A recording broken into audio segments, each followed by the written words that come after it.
जैसे मैंने इसके पहले भी कहा है कि महाराज श्री जी की हर एक बात बड़ी पर्टिकुलर हुआ करती थी।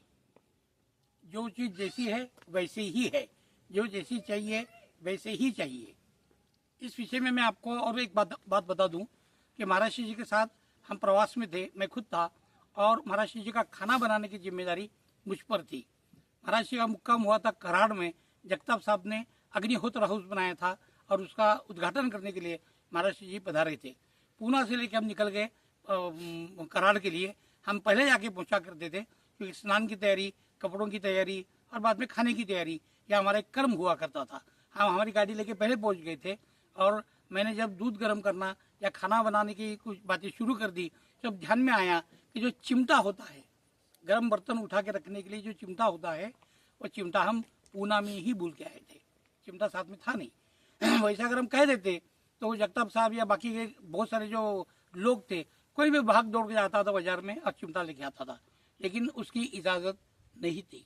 महाराज श्री जी ने कहा था कि अपने निजी जीवन के लिए, हमारी रोज के जीवन में यूज करने के निश्चित ऐसी वस्तुएं हैं, निश्चित ऐसी वस्तुएं हैं। मान लो कि 11 होगी, 11 नहीं थी, लेकिन एक नमूने के लिए उन्होंने बताया कि मान लो कि 11 होगी तो उसमें 12वीं चीज की भर्ती हम नहीं करना चाहते हैं। हमारा सारा जीवन इन्हीं वस्तुओं में व्यतीत करेंगे।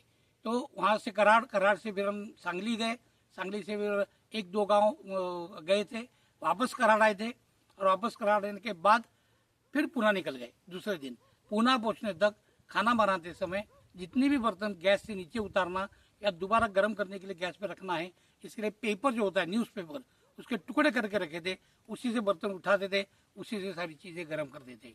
जितनी चीज़ें अपने जीवन के लिए आवश्यक है या उन्होंने निर्धारित की है, आवश्यक नहीं, जितनी निर्धारित की है उसमें किसी भी चीज़ की बढ़ोतरी नहीं हुआ करती थी।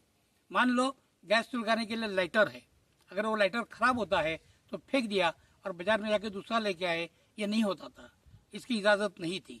वो लाइटर लेके 3 दुकान पे जाना है, तीनों भी दुकानदार ने अगर ये कहा कि आप दुरुस्त नहीं हो सकता है, ये खराब हो गया, ये दुरुस्ती हो नहीं सकती है, ऐसे 3 दुकान वालों ने कहना है, उसके बाद ही नया लाइटर खरीदा जाता था। हर एक चीज़ में एकदम बारीकी, उसी तरीके से थोड़ा भी बदलाव बिल्कुल नहीं, एकदम कठोर। और जिसको बोलते तार के ऊपर चलना है, ऐसे एकदम कठोर नियम थे और उसका पालन महाराज जी बहुत ही ज़्यादा कठोरता से किया करते थे। नमस्कार।